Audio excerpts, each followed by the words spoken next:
5 erreurs que mes clients font lorsqu'ils choisissent des couleurs de peinture. Alors, dans cette vidéo, je vous explique quelles sont les erreurs fréquentes et comment les éviter pour choisir vos couleurs de peinture. Alors, pour ceux qui sont nouveaux, nouvelles, mon nom est Jessica Loca, je suis designer d'intérieur. J'ai mon agence en design dans la grande région de Montréal où on offre des services pour des projets de rénovation majeurs.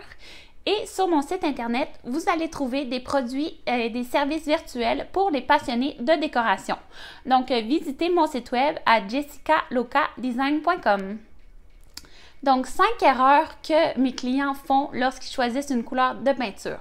En fait, c'est des erreurs qu'ils ont déjà faites et c'est pour ça qu'ils m'engagent par la suite pour que je leur choisisse leur couleur de peinture pour éviter de gaspiller des gallons que maintenant ça coûte assez dispendieux. Alors, une première erreur, c'est de choisir une couleur trop forte. Donc, qu'est-ce que je veux dire par trop forte? C'est qu'il n'est pas assez saturé.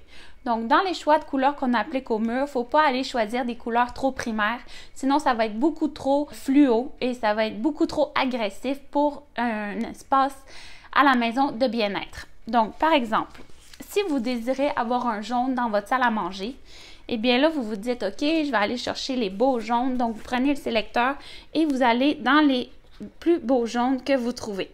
Par contre, si vous installez ça ici sur vos murs, ça va être beaucoup trop fluo. Donc, comme je disais, il faut aller choisir des couleurs de jaune beaucoup plus saturées. Donc, vous allez descendre un petit peu dans la palette et vous allez chercher des très beaux jaunes, mais qui ont beaucoup plus de gris ou moins de colorant dedans, donc moins de pigments. Donc, ça va être beaucoup plus calme et ça va être beaucoup plus confortable pour votre demeure. Alors, ça, c'est la première astuce et la première erreur que les clients font. La deuxième erreur que les clients font, c'est de choisir un blanc trop froid.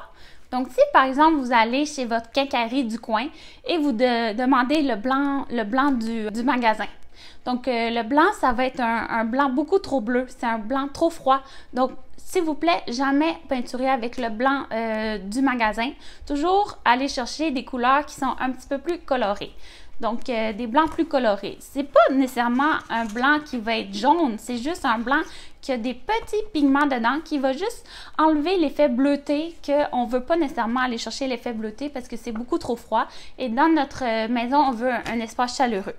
Donc, par exemple, ici, là, je vous montre deux de blancs qui sont utilisés en décoration. Donc, il y en a une option un petit peu plus jaune, sans nécessairement être jaune, mais qui est plus off-white, si on veut. Et la deuxième qui est vraiment plus gris, un petit blanc gris très pâle. Donc, comparé au mur, il va avoir l'air blanc, mais il y a un petit peu de gris à l'intérieur. Donc, ça, c'est deux blancs vraiment passe-partout. Ensuite, troisième erreur que mes clients font lorsqu'ils choisissent une couleur de peinture, c'est qu'ils vont mélanger des couleurs froides avec des couleurs chaudes. Donc, si vous êtes un peu connaissant dans les couleurs, vous savez qu'il y a différentes teintes de couleurs. Donc, les blancs, les couleurs froides et les couleurs chaudes. Et c'est difficile de les agencer bien ensemble. Donc, par exemple, si je vous montre, choisir un beau petit vert ici, qui est un vert bleuté, qui est considéré une couleur froide.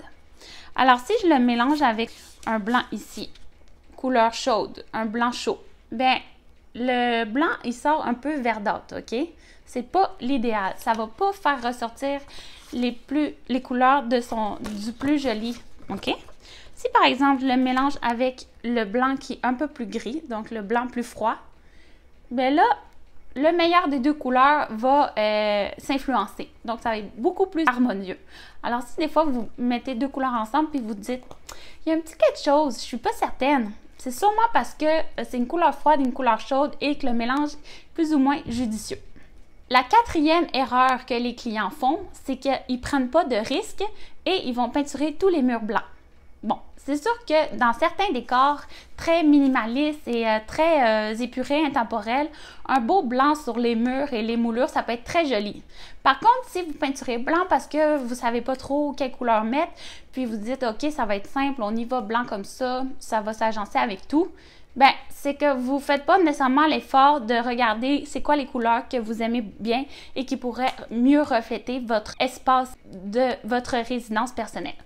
En passant, j'ai créé un e-book que je vous donne 10 astuces pour transformer votre maison en lieu de bien-être. Alors, je vous invite à le télécharger gratuitement à l'adresse indiquée sous l'écran. Et la cinquième erreur, et non la moindre, que les clients réalisent lorsqu'ils achètent leur peinture, c'est qu'ils n'utilisent pas le bon fini de peinture.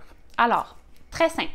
Les finis de peinture. Au plafond, on veut un fini mat pour cacher les défauts. Donc, sur les portes et moulures, si vous avez une couleur blanche, c'est important d'avoir un fini un petit peu plus lustré pour permettre le nettoyage plus facilement.